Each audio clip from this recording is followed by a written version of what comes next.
quarterback. And remember last year when Matthew was having back issues and they were like, is he even going to play this year? You never know when things happen when you're 38, 39, whatever he is. But I mean, they're a very good team. I think Seattle is more consistent and they will be more consistently good. And I'm not worried about losing Kenneth Walker because of the Super Bowl. I mean, his career had been a disappointment. I mean, Zach Charbonnet was the better back of the two. And he'll be healthy. And they drafted Jadarian Price, who. So, I mean, again, people overrate. He had a good Super Bowl. Okay. What do you do the rest of his career there? It's a bit of a disappointment. So I'm not worried too much about that. And their defense is just so consistent from week to week. I think their floor is very high. It remains very high. And then you have all the Darnold haters, which I'm obviously not one. I mean, all the guy does is freaking win. We talk about with Jalen Hurts, all he does is win freaking games.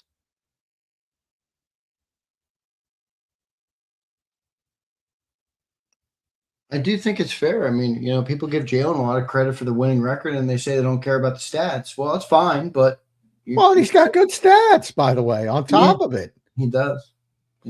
31 freaking wins over 2 years on 2 different teams. If you started the franchise right now and you had your pick between Jalen Hurts and Sam Darnold, who would you take?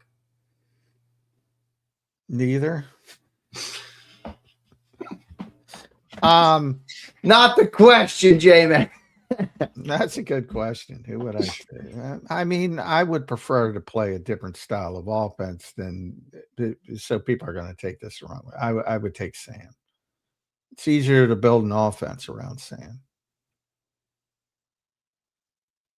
Similar to why, people are, not a lot of people play the way the Eagles had played. And by the way, the Eagles are no longer planning on the way they play because it's so difficult to do.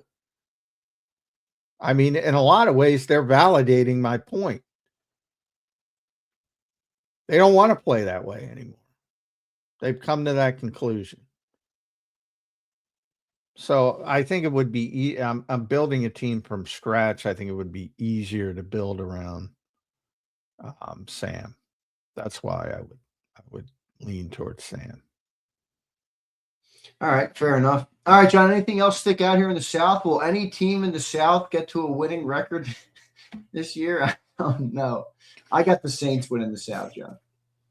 Yeah, you might as well. I mean, any of those 4 teams can win. I like I said, I think Atlanta has the most talent. They have Bijan Robinson, Kyle Pitts. I like Kellen. I'm going Kellen and Tyler Shuck, Johnny Mac. You like Tyler Shuck coming out of college? Yeah, I thought he was the one, second, third, the one later round pick that maybe could develop. And we'll see. I mean, people are going to now game plan. They're going to have more film. They spend the off season.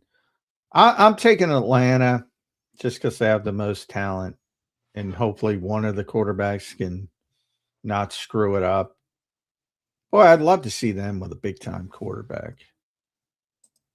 You got Bijan Robinson, Kyle Pitts, Drake London. They'd be a Super Bowl contender with. Well, let's be real. That was the dumbest thing they ever did, drafting Penix. Even if the player, it just didn't make sense when they did it at the time. Number 8 overall, you could have got him way later. I don't think anybody wanted them that high, and they had just paid Kirk Cousins. That was weird. Yeah, it didn't make sense. Who was the GM at the time? I forget that guy's name. Terry something? Who was the GM of the Falcons when they made that move? Terry something? Terry Robisky. Who was their GM?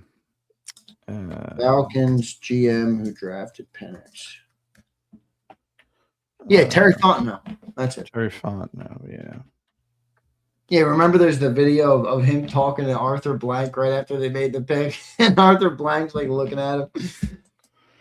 Well, they got a weird setup now. I mean, Ian Cunningham, who's an ex-Eagles employee, is the GM, but Matt Ryan is the top football executive.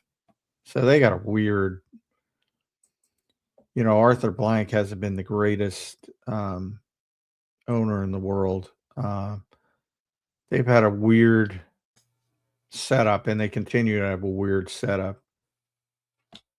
But, I mean, they've gotten some good players over the years, and even this year they brought in Jahan Dotson, which is not going to excite people, but they also have Olamide Zaccheaus, who had a decent year, and they drafted Zachariah Branch. That's in addition to Drake London, who's a big time player. And again, I think Bijan Robinson is the best running back in football.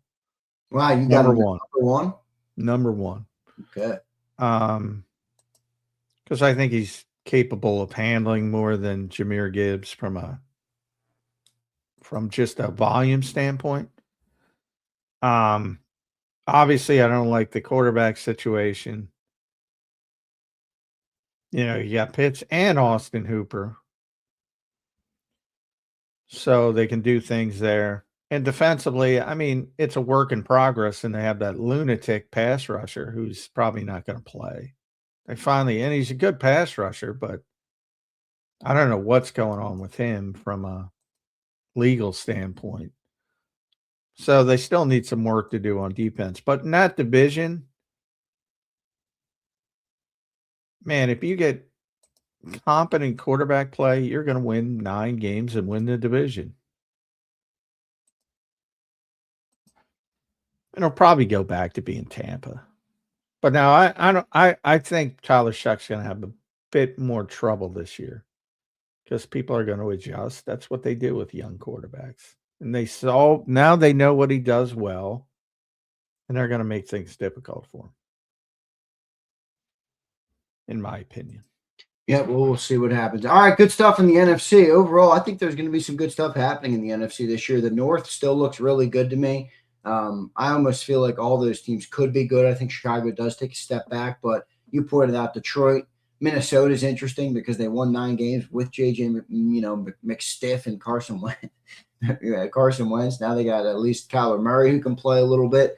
And that's going to be interesting. I think the NFC is actually a pretty good conference this year. We will see what that looks like moving forward. Good stuff there. Appreciate everybody being here today. That's our NFL segment here today. We got about 30 minutes left in the show today. John, dare I hit you with a list? Will you partake in a list this morning, or will you kill your power on the house and dip out of here? I can't control the power, but I will do my best to not laugh at the list.